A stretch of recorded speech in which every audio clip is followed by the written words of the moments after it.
monsieur Matar Faye nuyu nañu la. maa ngi leen di fay Mariam. nga nekk directeur exécutif association des assureurs du Sénégal en charge de la nouvelle prévention routière ñu ngi lay jaajëfal nga dalal ñu fii ci seeni bureau.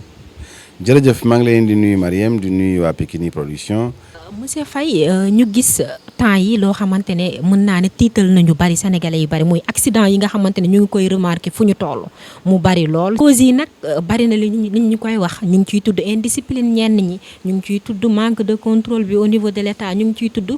route yi nga xamante ne am na ci yoo xam dafa dégradé wu yéen en tant que ci ñi nga xamante ne dañuy yëngu lu bari ci prévention routière ban diagnostic ngeen def. jërëjëf c'est vrai que accident yi bëri na ba tiital askan wi. je pense que tey jii boo demee ci grand place yi moom la ñuy waxtaanee boo demee ci marché yi moom la ñuy waxtaanee bureau yi moom la ñuy waxtaanee amul temps yi passé média boo xamante ne bi jógu ci def ci dossier donc mu nekk loo xamante ne lii même au niveau de l'État aussi tiital na leen même ñi nga xamante ne sax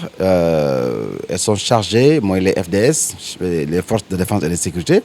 ñi nga xamante ne ñoom lañ chargé pour ñuy réguler di saytu tali bi ñoom sax seen wàllu bopp mbir mi tiital na leen alors je pense que ne pour waxtaan ci cause yi du ñu ci comme ni ko tubaab di waxee on n'ira pas par quatre chemins pour le faire parce que liñ ci gën a nemmeeku mooy indiscipline mais indiscipline boobu il faut ñu xool lan mooy origine bi moom mooy ignorance et bu ñu nee ignorance faw ñu xool aussi origine ignorance bi lan la mooy ñàkk de formation donc bu ñu nee indiscipline rek dafay yomb rek ñu ne indiscipline mais indiscipline bi boo ko jàngee toj ko di nga ci gis leneen mooy que ne ku xamul mënul jëf waykat danaan xam soo ko jëf a gën a wóor mais malheureusement tey jii la plupart ñi nekk ci tali bi ñu ngi dawal waaye xamuñ sax li ñuy def lan la. donc moo tax ma ne indiscipline boobu naam en fait facteur humain la mais facteur humain boobu le fait que mu am comportement bu doy waar ci kaw tali bi dafa am lu ko waral mooy ñàkk xam boobu lan moo ko indi mooy ñàkk jàng bëri na fi ñoo xam ne ñu ngi dawal te xamuñu dara ci charte code de la route yi donc mu nekk loo xam ne lu triste la quand même et il faut ñu déplorer ko et puis il faut ñu xool également naka la ñuy utile saafara su weesoo loolu am na ñetti poñ yoo xamante ne yi mën nañ ko verser ci peñe bi nga xamante ne maanaam ci cause yi muy ay xel yu metti tey jii bëri na fii ñoo xam ne ñu ngi dawal mais foog nañ ne tant que vitesse suñu rek amuñu lu leen neex mais tant que vitesse suñu aussi du ñuy gaaw a egg fañ jëm malheureusement il a été démontré que la vitesse ne fait pas gagner de temps tey jii Mariam soo doon daw 100 km à l'heure Aminata di daw 80 km à l'heure sur une distance de 100 km hors arrêt et hors ralentissement yaay njëkk a egg waaye boo eggee 5 minutes après Aminata egg est-ce que xel yu métti yooyu jaroon na nga sam sa bakkan non li nit ñi war a xam aussi mooy que ne looy gën di daw di gën a gaaw a sonn moom mi doon daw 80 moo lay gën a nekk en forme su excès que yow mi doon daw 100 km à l'heure donc nit ñi malheureusement dañuy sonn waaye du ñu sóoraale maanaam facteur boobu dañ naan set sonn naa mais comme des na ma 20 kilomètres 30 kilomètres ou 50 bàyyi ba ma eggee ma noppalu malheureusement am na du ñu mës a egg. troisième cause bi aussi mooy en fait gëmmantu di dawal loolu aussi comme li ma wax ci coono rek mooy que ne dañuy gëmmantu nekkat léegi ma dugg Dakar maanaam bu ñu jógee ay Fouta wala ñu jógee ay Diaobé mbaa ñu jógee ay Ourossogui wala feneen bu ñu demee bay waaj a egg si Ndakaaru dañ naan ma daal léegi ma egg Dakar bàyyil rek su ma eggee ma tëdd nelaw am na yoo xam ne du ñu mës a egg si nelaw dafa di lu doy waar te li ñuy jàng ci wàllu management de la sécurité routière gis nañ ne la somnolence multiplie par 8 le risque d'accident. ñun ñoo xamante ne wax nga ko suñ la déggee loolu c'est imputable ak ci ñi nga xamante ne ñoom ñooy dawal leneen itam seetlu nañ ko muy manque de contrôle bi ak manque de sanction bi du ma ne manque sax mais am na ci ndax tey jarul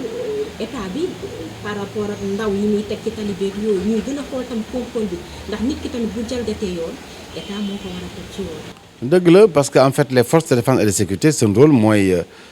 bu njëkk mooy réguler circulation bi fexe ba dem beeg dikk bi mucc ayib mais beneen aspect bi mooy que ne aussi ñoom dañuy faral di contrôler ak di sanctionner. Moi je me dis que ces choses-là ne sont pas compatibles àndul parce que tey jii ku xool Dakar nu mel ak le nombre de véhicules fi nekk ak embouteillage nu mel xataayu situation bi nga bëgg moom. Gendarme bi wala policier bi muy contrôler di réguler di sanctionner ce n'est pas possible il faut qu'on se dise la vérité moo tax aujourd'hui il faudra qu'on réinvente la façon de faire de la sécurité routière c'est-à-dire ni ñuy defee sécurité routière il y a cette volonté pour en finir avec les accidents mais tey jii li ñu war a gën a def mooy changer de méthodologie te méthodologie boobu à chaque fois ñu woote ay réunion di ci wax dañuy wax di wax mais en fait du ñu arrêter dara de concret wala suñu arrêté aussi lu concret aussi duñ ko jëfee dama ne tey jii nañu bàyyi policiers yi ak gendarmes yi ñuy réguler mais ñu ut ñeneen ñoo xamante ne ñi si même xeet bi la mais seen liggéey mooy contrôler ak sanctionner ñu bañ a toog benn place aussi parce que moo tax ma ne la méthodologie bi moo baaxul tey jii la sécurité routière mën naa ne elle est inscrite dans les programmes ou les projets du gouvernement ça moom kenn réeré ko mbir mais nañ koy defee moo baaxul donc tey jii nous on n'est pas l'État dañuy appuyer État dañ koy jàppale ci maanaam mission boobu parce que la sécurité routière relève de la responsabilité de l'État mais ci jàppale boobu nag il faut que ñu ñuy déglu parce que ça fait des années ñu joxe ay conseils ça fait des années ñuy arrêter ay mesures di ko proposer parce que ñun suñu liggéey peut-être parfois aussi bu weesoo sensibilisation bi ak information bi mooy proposer ay décisions ay mesures mais mesures yooyu mën naa la wax ne depuis 15 ans ngi nii on propose des solutions mais kenn applique ko ba tey la ñuy doog a gis njëriñ bi mais imaginez le temps que nous avons perdu depuis 10 ans 15 ans lañ ne woon balaa kenn di am permis na jaar auto-école obligatoirement à l'époque je l'avais dit dans un conseil interministériel boo xamante ne bii Hadjibou Soumaré moo ko doon présider ba ma ko waxee dafa tëb mu ne ma monsieur le directeur c'est une excellente idée ça on va mettre ça ñu appliquer ko mosuñu ko appliquer et ça fait maintenant bientôt 10 ans deuxième bi mooy boobu moo njëkk sax ba ma ne nañu arrêter la circulation des transports publics de voyageurs entre 22h et 6h du matin ñu xas ma fi saaga ma fi ne ma kii xamul lu ñu wax mais gis nga rek il y a pas longtemps Abdoulaye Daouda Diallo bi mu nekkee ministre des transports nee na nañu arrêté car yeeg bus yi daw guddi entre 22h et 6h du matin donc tey jii ils ont même des problèmes pour matérialiser ko wala pour mettre en œuvre cette mesure là donc soo xoolee depuis 10 ans il y a de bonnes propositions de bonnes solutions qui ont été proposées mais malheureusement kenn appliqué ko moo tax on est toujours au stade 0 moo tax nit ñi ngi naan ñu dañuy sensibiliser rek sensibiliser mais teewul accident yaa ngi am mais il faut que les gens aussi retiennent une chose que la sensibilisation à elle seule musul doy wala musul suffire pour réduire les accidents de la circulation dafa fekk na nag ci mesure yooyu buñ ko dee def ginnaaw bu ñu former nit ñi la formation elle est capitale et il faut à la kulli al que tout candidat au permis de conduire wala même ñi nga xamante ne sax jot nañu am permis de conduire ñu defal leen ay formation post permis donc muy formation initiale muy formation post permis il faut que ñu tàggat leen deuxième chose il faut que ñu continuer di sensibiliser di informer maanaam di yeete di yëgle di gindi képp koo xamante yaa ngi jëfandikoo tali bi troisième point mooy il faut à la kulli al des sanctions sévères il faut pas que nit ñi jàpp ne sanctions ce sont des mesures c'est utilisé à des fins punitives c'est vrai punition boobu ñaar mi ngi ci prévention mi ngi ci faj ay mbir mi ngi ci maanaam soppi ay comportement mi ngi ci deuxième bi aussi dafay gàttandu en fait yenn jëf yu ñaaw yi gars yi def sali bi moo tax ma ne les sanctions sont utilisées certes à des fins punitives pour daan pour que ëllëg nga am yar ëllëg nga bañ a def lu ni mel loo xam ne dëppalu ak yoon ëllëg nga fàttaliku lañ la tegoon ci ay daan maanaam mu servir la de leçon pour que nga bañ a def naka su dul noonu ci tali bi donc soo xoolee tant que jaaruñu ci yoon boobu mais nag avec beaucoup plus de fermeté parce que masla bi dafa doy dañuy jàpp ni sa mu demander intervention ñu bàyyi ko mu dem dama ne yooyu dafa war a jóge tant que yooyu mi ngi fi on ira nulle part te nag il faut pas que ñu continuer aussi jël sécurité routière mettre ko un peu sous l'angle de l'émotion say accident amee ñëw taxaw jooy jaale joxe enveloppe 1 million 500 000 5 millions ba kañ loolu ba kañ pendant ce temps nit ñaa ngi jeex ci dem il faut que ñu jël ay mesures yoo xamante ne yi tey bu ñu ko jëlee appliqué ko ëllëg loolu dina fa disparaître même bu demul complètement dina wàññeeku mais nag nit ñi dañuy ragalatu dara nit ñi ragalatuñ dara benn ñaareel bi